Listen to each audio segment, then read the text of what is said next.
All right. Thank you guys, everybody, for being here. And we want to welcome you to a brand new year. So welcome to the Art of Healing with your hosts, Dr. Judy Jasek of Animal Healing Arts and Matt Rowe of ParsleyPet. During our show, we are talking about your pet's health, raw feeding, and alternative treatments for cancer, unexplained illnesses, and supporting your pet's natural ability to heal. Welcome, Dr. Judy, to this week's show. Hey, Matt. So good to be here. Happy to be kicking off a brand new year. That's right. I'm happy to end 2020 and step into 2021 because it's going to be different than 2020, which is a win. Yeah, it's going to be different. And I think we have to have, I think most important is we need to have a different attitude. We need to be looking at things different and be a little more resilient. And, maybe our lives are not going to ever go back to the way they were, pre-COVID, but, it's time to look for new opportunities and what our current situation can help us create and see what we can put out into the world to help, because I think we can all make contributions. We just need to figure out what that is. Oh, I love it. And that's it, is stepping up, opening up our eyes to something new and different. So this week's show today, I'm really excited about this week's show because we're talking about how to start your puppy off right. So when that statement is made to you, let's say a client comes in and they go, "Oh, Dr. Judy, we just got a new puppy and they were so excited." What advice do you give them so that they can start their journey right with that puppy and their puppy starts their life right to being ultimately as healthy as that they can be? Well, I think, for puppies, the basic health premises are the same as for an adult dog, but they're exponentially more important to be, like you were saying, getting a puppy off to the right start, because their body is still growing and developing and their immune system is developing. And I think the reason we see dogs with chronic inflammatory disease, chronic itchy skin, or chronic, gut issues, diarrhea, and different things, these different chronic disease issues, is because their immune system is irreparably damaged, when they're a puppy. And I think the first and foremost, the worst thing that happens to puppies are early vaccines and multiple boosters. I mean, I see some puppies started at 5 and 6 weeks of age on vaccines, and that's just way too young. Not only are their poor little immune systems just getting used to the world around them, and then they get hammered with all these antigens and preservatives and chemicals in the vaccine, but a lot of times the antibodies from the mother dog are still present in the puppy, so the vaccines aren't going to do any good anyway. So they do like all harm and no good at that age. It's really, really sad, because I really do think that over vaccinating at a young age can mess up the immune system for the life of the pet. And so I usually recommend waiting to do vaccines until they're older, if possible. I mean, a lot of times I see puppies, they've already had vaccines. Can't undo what's been done. We just move forward from there. But a couple of things that I like to do to minimize that insult. One is wait until they're older, like 9 to 10 weeks old, so that we are not competing with the maternal antibodies, and the puppy's a little bit older. And, I do a lot of titer testing, and I'll do one round of vaccines on puppies that are 9 or 10 weeks old. And the majority of the time they'll have a good titer level.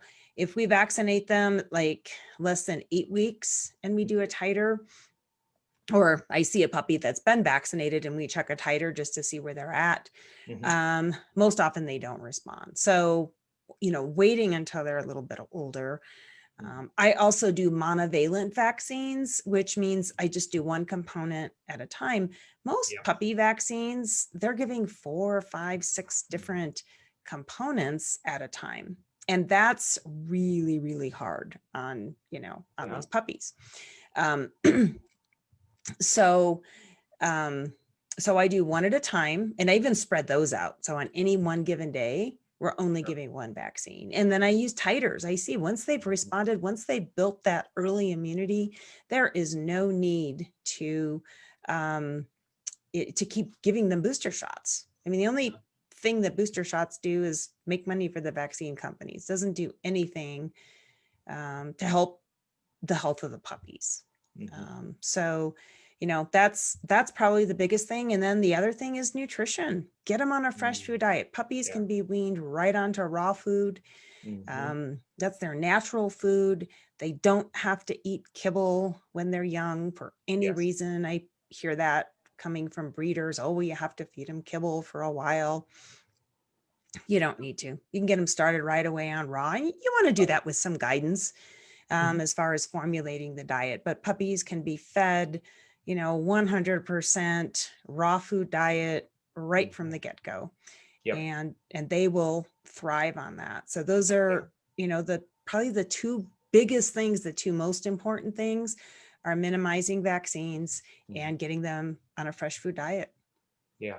Now with fresh food diet, I, definitely as we have tested many puppies and stuff like that, is making sure that their calcium levels are a little bit higher. So when we see the mix and they say like an 80-10-10, 80% muscle meat, 10% organ, 10% bone for puppies, I have heard and recommended by raw feeding companies and veterinarians is that they should almost be receiving 15% bone content in that first 6 months to a year of life.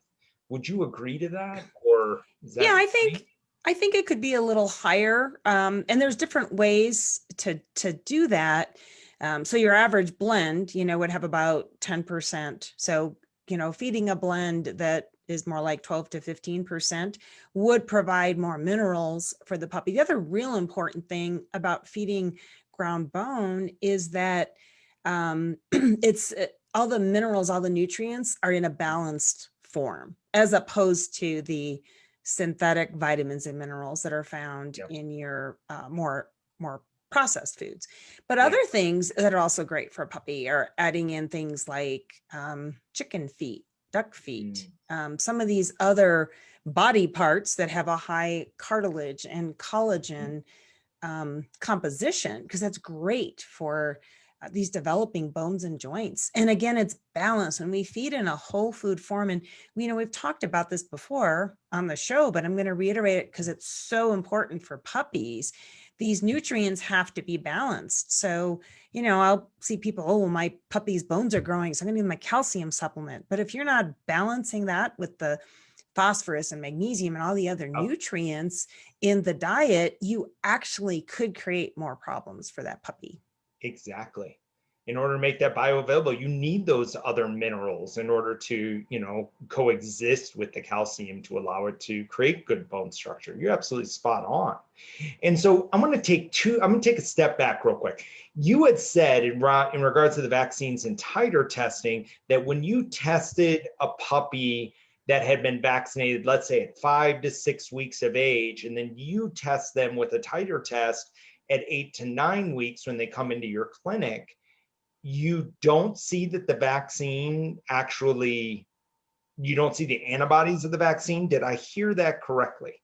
Right. They don't tend to respond as well. There might be some, but they don't tend to have the higher levels that we'll see if we do the vaccine at 9 to 10 weeks, and then we do the titer at 12 weeks. Their response to the vaccine is much better. So that's why I like to wait, because then if we're going to do the vaccine, we're actually benefiting the puppy with it. We're not just wasting it, one, and actually, I think, damaging that developing immune system.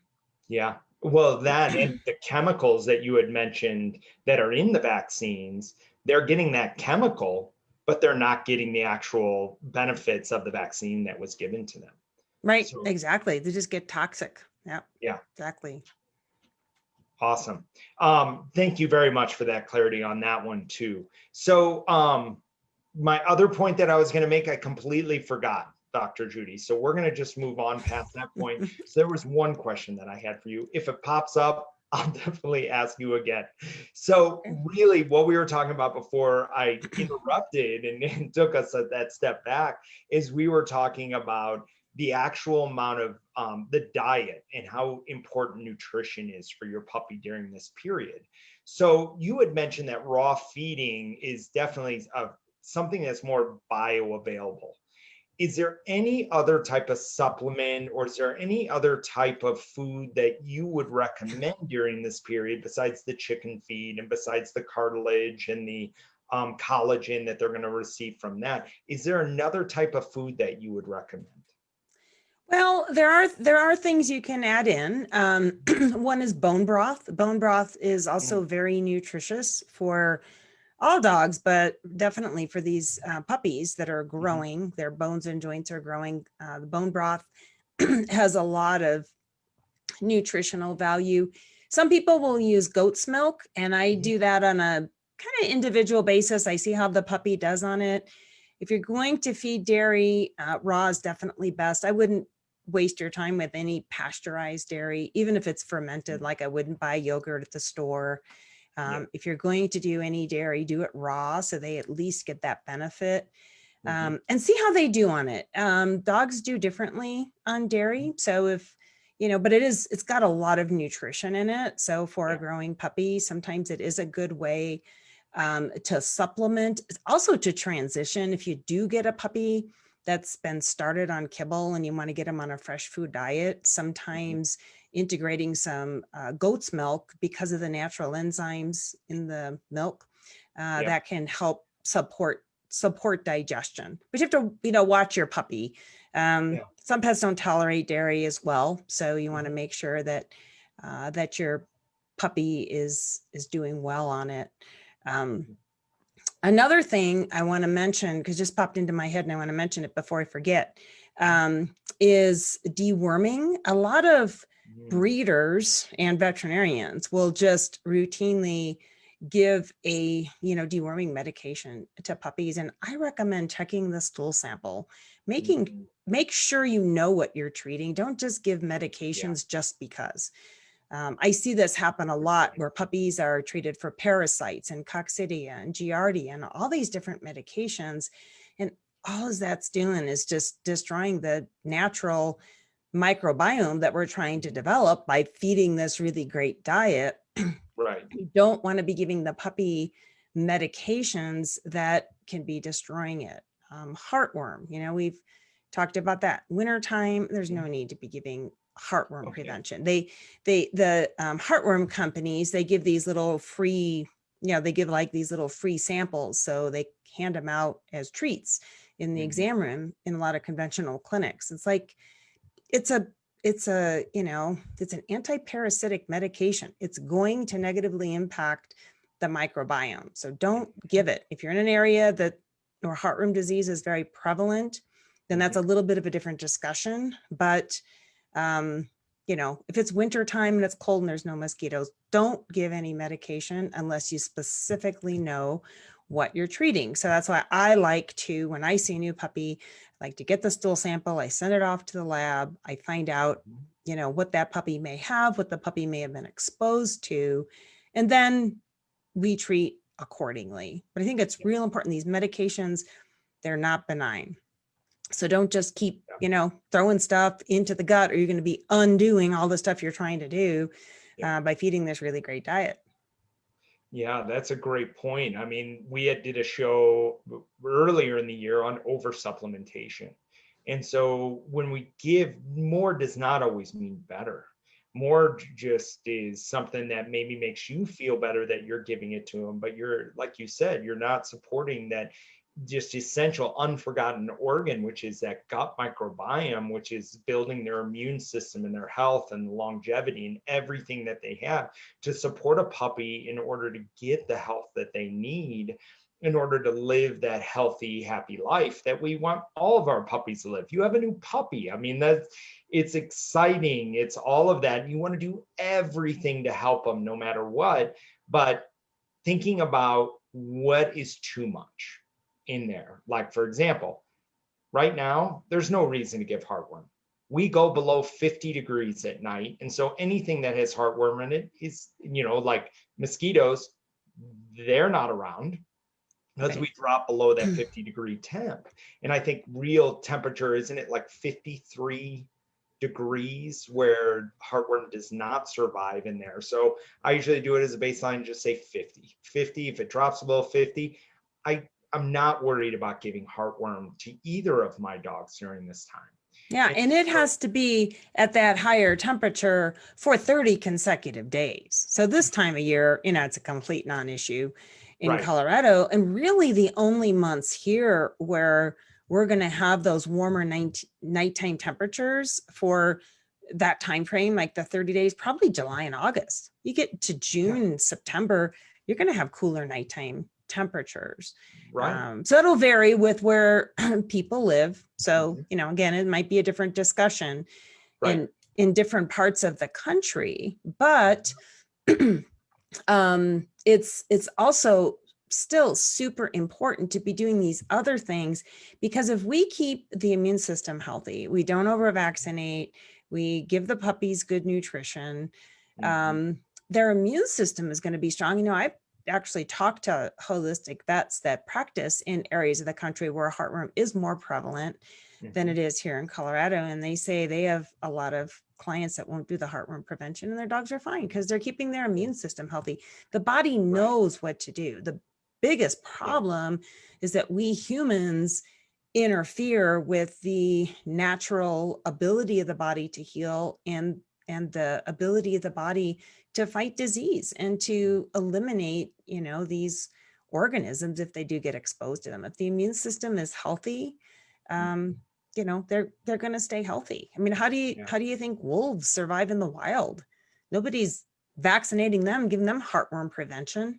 Like, that's a good they got point. they have other problems, but they're not dropping dead from heartworm disease. And they're some areas, the wolves are in areas there's a lot of mosquitoes, they could potentially get it. But I think they do develop some genetic resilience, survival of the fittest, but also they're eating a fresh food diet, they're out there exercising, they're living their the normal life of a healthy dog, and their immune systems are not being beat up by all of these, human interventions. I think sometimes, like you said earlier, Matt, we need to do less, not more. We need to get out of the way, give the pet's body the basic tools that it needs to be healthy, and they will be. And I see this over and over and over and over again in my practice. I mean, I can say this with confidence because I experience this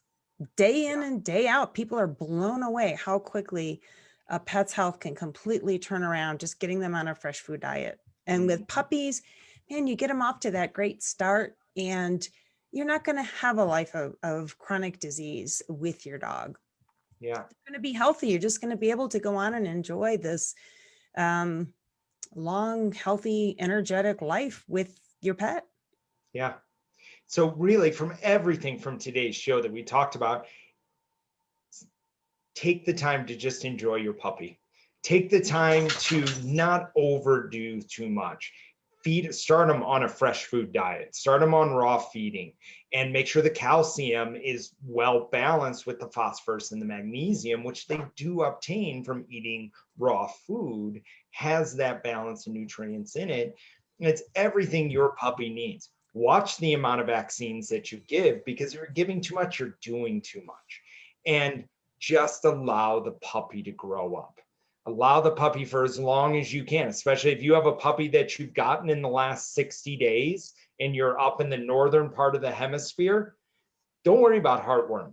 You don't have to worry about heartworm till May because it's going to be below temperatures, and just watch your temp. But you're giving your puppy that time to grow up and become stronger and build their immune systems. And the best thing you can do now is just love them. And it's really not hard to do to love a puppy. They are awesome at doing that. And so they are. That's how they can get away with being naughty so much of the time, because they're just so darn cute. They just look at you with those eyes and like, yeah, you can't, how can you stay mad at a puppy? No. Just, can't. You can't. It's impossible, Dr. Judy, to be mad at a puppy. And so with that, enjoy your puppy. Enjoy this time with them. Don't worry too much about, am I doing this right? Am I doing that right? If you're worried about the food that you're feeding, do a little bit of research on raw feeding. And so that you know, yes, I'm feeding the right amount of meal that's ideal for my puppy. A little bit increased calcium, bone content within that meal, and making sure that you're balancing it with the right amount of organ meat. And I love the fact that you brought up wolves. I mean, you look at wolves, wolves aren't dying in the fields. They're not sitting there at some standpoint and said, oh, why did we lose another pack of wolves? No, those wolves are thriving because they're doing things that are a dog is meant to do, and is just to eat a well-balanced meal, not be over vaccinated, not be over supplemented with heartworm or other medications, and their immune system develops and it grows and it gets stronger. So, Dr. Judy, thank you so much for the show today. I love this topic because I think secretly I just want to have a puppy again. Oh, I know it's so tempting. Every time I see one, I'm like, yeah, but wait a second, they're gonna have you up in the middle of the night, and you'd be cleaning up messes, and you gotta Right. train them, and so Yep. at least I get to play with them, and then I send them home. It's Yep. like having grandchildren. I have grand puppies, Grand puppies. You get to kiss them, smell the puppy breath, and then be like, all right, go home and wake somebody else up. Go pee on somebody else's carpet. Exactly. That's right. Well, thank you again. And thank you, everybody, for watching the show, sticking with us. You know what we're passionate about, and we want you to have a happy, healthy life with your puppy, your dog, your best friend that hangs out with you every day. So have a great day, and we'll see you guys soon. Bye, everybody.